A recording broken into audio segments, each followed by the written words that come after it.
An actor primarily known for the manic energy he has brought to his roles is Jim Carrey.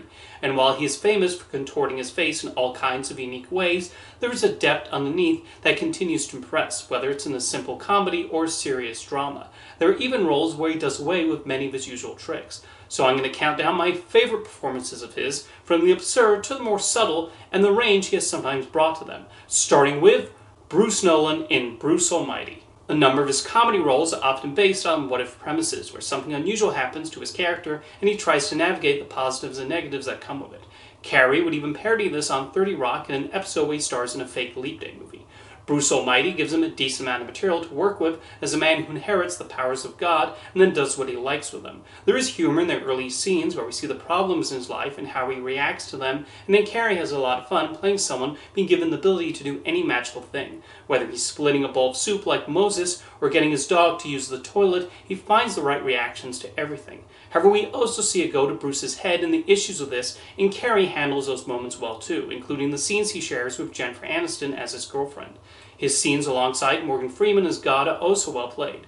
Bruce Almighty is a comedy that does play to Carrey's strengths, and he provides plenty of funny moments during it. Horton in Horton Hears a Who. Playing this iconic Dr. Seuss character, Jim Carrey found an interesting balance in making him an outgoing elephant, but one who cares about the small lives on this spec. His determination and willingness to protect them is very sweet, and we see how he holds his head up high, even as others try to mess with his quest to help the Whos. There's an immediately lovable quality that Carrey brings to Horton, and why he endears so much to the children in the Jungle of Nool. He brings a rapid-fire delivery to the moments where Horton gets excited or lost in his own train of thought. Carrey's key to making scenes enjoyable, like Horton prattling on about a bunny who bakes cookies, and even moments where Horton does an imitation of Henry Kissinger don't feel too jarring, even though it's questionable how exactly Horton knows who Henry Kissinger is. As I pointed out when I talked about Horton Hears a Who not too long ago, it is amusing that Carrey sounds exactly like Matt Frewer here, who many have noted he shares a lot of acting similarities with. In any case, the needed sympathy is there for Horton, and Carrey's vocal performance deserves some credit for that. Edward Nygma, aka the Riddler, in Batman Forever. Playing one of the most famous Batman villains, Jim Carrey tapped into both the wacky and obsessive nature of the Riddler as he attempts to do battle with the Caped Crusader. His initial scenes as Edward do a great job of playing someone with a parasocial relationship with Bruce Wayne, and there's already an indication before he dons the green suit that he's not exactly the most upstanding citizen. Even if Bruce had rejected his idea, it's highly likely he would have shown his darker side in another way. And then when he becomes the Riddler, Carrey goes even further in showing his determination to mess with Batman. His over-the-top moments do fit the character as written here, and it's clear when Carrey saw himself in costume, he knew he was going to have a ball of a time going nuts. However, as wacky as he is, there's still an intelligence there, and it's also interesting having him try to switch into a charming playboy persona when in different guise, not unlike how Bruce Wayne does it. It would have been nice if Tommy Lee Jones was not attempting to chew even more scenery as Two-Face, as I feel a straight man, wacky man dynamic would have worked better. However, Carrey more than holds his own playing this maniacal and puzzle-obsessed baddie. The Grinch in How the Grinch Stole Christmas, another Dr. Seuss character played by Jim Carrey, but this time he was buried under a ton of makeup to play that Yuletide thief, and did a wonderful job. He portrays how fed up the Grinch is with the Who's down in Whoville and the love of Christmas, and you definitely sense his frustration. He's still able to be expressive even when covered with all those prosthetics, and brings a lot of physicality to the role. His voice also stands out, and his delivery makes lines even funnier. A bit with an answering machine is a particular favorite of mine, and his various improvised bits provide plenty of laughs too. He's almost like a kid in a candy store with the way he interacts with various props placed around the Mount Crumpet. Then there's his big musical performance of Your Mean One, Mr. Grinch, which is a delight. I've talked before about how this adaptation of the story actually does make you root for the Grinch to steal Christmas, and that adds an additional element of fun to the scenes of him snatching up the trees and presents. Carrey went all in, as he often does, and provided a memorable take on this literary icon. Peter Appleton in The Majestic. One of his serious roles, you'll find little to no trace of Jim Carrey's usual acting choices here, and he does a really good job playing this blacklisted screenwriter who finds himself developing amnesia and ending up in a small town. The entire movie is basically an homage to the works of Frank Capra, and Carrey's portrayal of Peter would definitely fit right at home with the characters often played by the likes of Jimmy Stewart in those classic movies. He depicts him just trying to figure out his place in this town and the eventual connection he forms with other people there. Some of the highlights come from the scenes he shares with Martin Landau as a movie theater owner who's inspired to switch the lights on again. When he has to do an emotional scene, he truly sells those moments, and when things take a turn in the third act, Carrey displays all the needed thoughts that go through Peter's head. The Majestic came and went with little attention on its original release, which is a shame, as Jim Carrey truly shows another side to himself, capturing the nuances and emotions of his character. Stanleys the Mask in The Mask. Casting Carrey as a cartoon-loving banker who becomes a wacky superpower being, pulls off all kinds of expressions, feels like a role tailor-made to his abilities, and he pulled off the two characters here. As Stanley, he shows his initial pathetic personality and then gradually evolves him into a more confident person as he gets influenced by the mask's powers. And as the Mask, we get someone who does not seem to have an off switch. However, Carrey finds that right balance of not making that green-faced maniac into someone we're annoyed by. Carrey eases well into the role, helped by the additional freedom provided by the makeup. And even though many of the special effects were added in post-production, they feel like a natural part of him as he pulls a hammer and other objects out of thin air.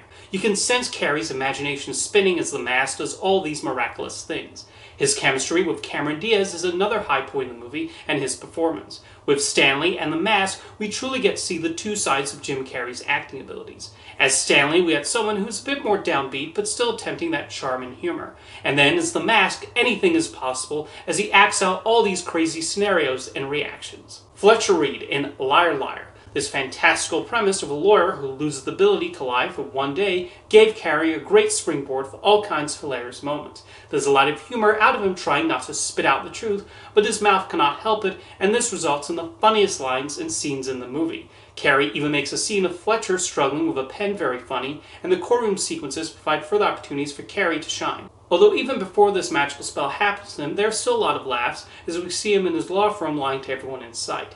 The more sentimental parts also work nicely as he tries to have this connection with his son, and a moment that always stands out to me is when he says he's a bad father under the no-lying spell, and you see the heartbreak on Fletcher's face. You really see his character change throughout the film, and Fletcher's growing determination to be there for his son. For me, this is definitely one of the funniest characters in Jim Carrey's career, utilizing many of his comedic as well as more subtle strengths to pull you into the story. Joel Barish in Eternal Sunshine of the Spotless Mind. Playing someone dealing with a recent breakup, Carrey was able to find the nuances of this character. It's quite an understated performance of him, as this is a quiet person having trouble understanding what went wrong in this relationship. Carrey has to play Joel at various points in the relationship and reacting to his past memories, and he finds the right elements there. His scenes with Kate Winslet as Clementine showcase how they connect, along with the difficulties, and why Joel eventually changes his mind about this procedure. Eternal Sunshine is an interesting spin on the romantic comedy in a way that only Charlie Kaufman could have conceived of. Even with the topsy-turvy nature of the script, Carrey understands how to depict Joel's reactions to everything that happens. This is also a heavily flawed character, along with everyone else in the movie, and Carrey shows the larger effect of Joel's decisions. Eternal Sunshine creatively depicts the good and bad of this romance, the lovely moments and the sad parts, and Carrey follows suit with his performance. Andy Kaufman in Man on the Moon. Playing the comedian known for always leaving people guessing about the point of his jokes, this feels like the most that Jim Carrey has related to anyone he has played. And I'm not talking about the absurd method acting he did behind the scenes. In the movie, Kaufman is depicted as someone who does not want to fit into a box and perceived a certain way, and there's a sense of Carrey feeling the same way, particularly at that point in his career when he became known for wacky, over-the-top characters, but it also wanted to show what else he was capable of. What I really like about Man on the Moon is how it delves into that relationship between a comedian and their audience, and Carrey taps into that with his performance. He also succeeds at depicting Andy Kaufman without just resorting to a mere imitation. He shows how wacky he could be, along with more serious moments in his life, although even then you have people questioning whether it's an act. He also does well in playing Kaufman's alternate persona of Toady Clifton, and there are a few worthwhile moments, like the opening sequence, that fit his style of comedy. Even if you've never heard of Andy Kaufman, this movie and Carrey's performance give a pretty good idea of why his style of humor endeared him to people, as well as frustrating them. And my number one favorite Jim Carrey performance is Truman Burbank in The Truman Show. The story of a person whose entire life has been aired on television was certainly a creative one, and it's only gotten more relevant since the movie's release. Carrey makes Truman into a likable, sympathetic character, and it was great that Peter Weir was able to look past what people expected of him when casting him in this role. We have to believe that an audience will become interested in following this man, and while part of that comes from the manipulation of this fictional seaside town Truman lives in, there's also a lot of charm there. So it makes sense why people will be fascinated by him. Although it is interesting thinking about what would happen to this 24-hour reality show if its central figure became a serial killer or something. What would the producers do in such a scenario?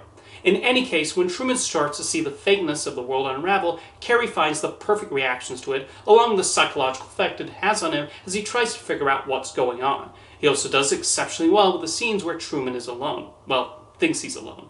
There's a fun element to those scenes, but without getting away from who the character is. What we find is a multi-layered performance with Jim Carrey successfully tapped into what someone in Truman's situation might be like. Now let me know in the comments what your favorite Jim Carrey performances are, and I'll see you next time.